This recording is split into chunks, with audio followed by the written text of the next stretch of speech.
এখন পর্যন্ত কোনো আসামিকে এখন শনাক্ত করা হয় নাই। পুলিশরা একটা কথাই বারে বারে বলে দিয়ে যাচ্ছে যে তারা চেষ্টা করতেছে, তারা র্যাব, আর্মি, পুলিশ দিয়ে নাকি চেষ্টা করছে, বাট তারা এখন পর্যন্ত আমাদের কিছু দিতে পারে নাই।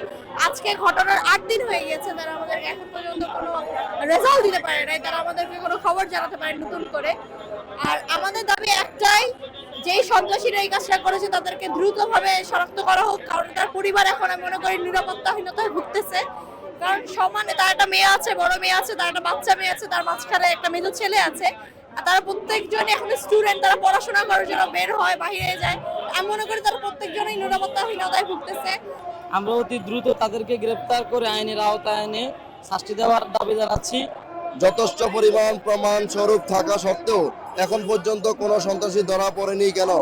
এইভাবে যদি প্রশাসন দুর্বল হয়ে যায় তাহলে সন্ত্রাসীরা আরো শক্তি থেকে শক্তিশালী হয়ে উঠবে। আমরা চাই প্রশাসন নীরব কেন, প্রশাসন দুর্বল কেন? 7 দিন অতিক্রম হয়ে গেছে, এখন পর্যন্ত প্রশাসন আমাদেরকে কোনো সুখবর শোনাতে পারেনি। প্রশাসনের ব্যর্থতা কেন?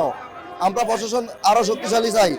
সন্মিলন পর্যন্ত শেষ, আদৌ পর্যন্ত একজন আসামি অ্যারেস্ট করতে পারে নাই। দুঃখের সহিত বলতে হয়। আমি তাকে এইটুকু বলবো, আপনি যে রাত ভর দিন বিভিন্ন থানায় ঘুরেন, কিন্তু আমাদের যে জুয়েলারি শিল্পী আনোয়ার ভাইকে 200 ভরি স্বর্ণ নিয়ে কুপে তাকে আহত করেছেন, সেই বিচার আপনি কি করছেন, কি করতে চাচ্ছেন? আমি আধু বুধুগম্য নই।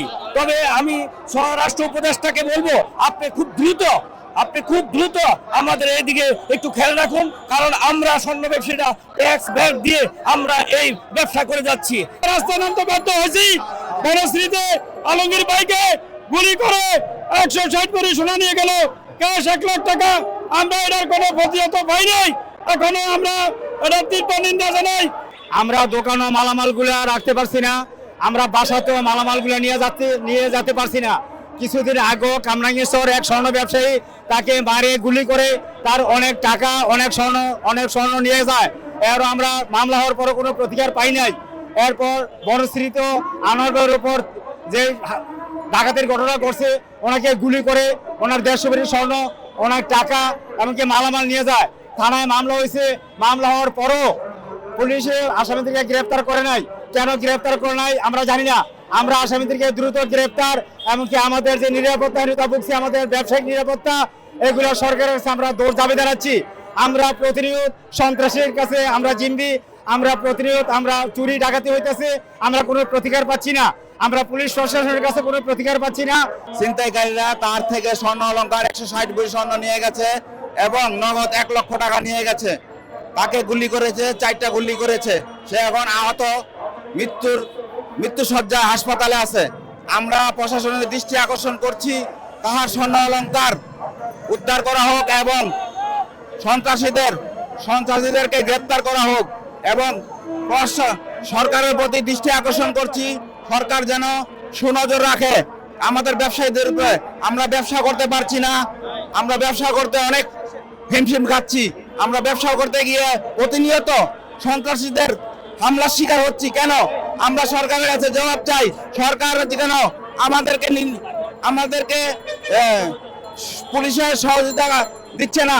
পুলিশ অতি শীঘ্র যাতে আমাদের আনোয়ার ভাইয়ের মালামাল উদ্ধার করে তাদের আত্মীয়-স্বজন, তাদের পরিবারের কাছে দিয়ে দেয়। এবং আমাদের দাবি যদি মানা না হয়, আমার বাড়ির সামনে আর কি, যেটা আমার লাইফ সাপোর্ট প্রয়োজন ছিল বা আমাদের প্রয়োজন ছিল, যেটা সেফটি প্রয়োজন ছিল, সেই সেফটিটা আমাদের হয়নি।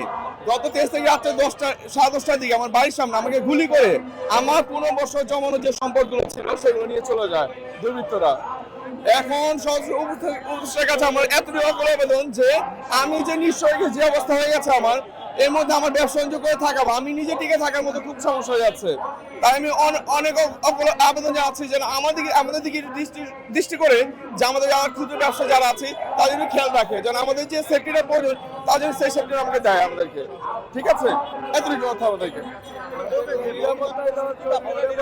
হ্যাঁ, নিরাপত্তাটা খুবই আমাদের বেশি প্রয়োজন, কারণ বর্তমান যে পরিস্থিতি দাঁড়াইছে এই পর্যায়ে যার বাড়ির সামনে যে আমি বাড়িতে ঢুকবো, যে সেই সেফটিটা আমাদের নেই।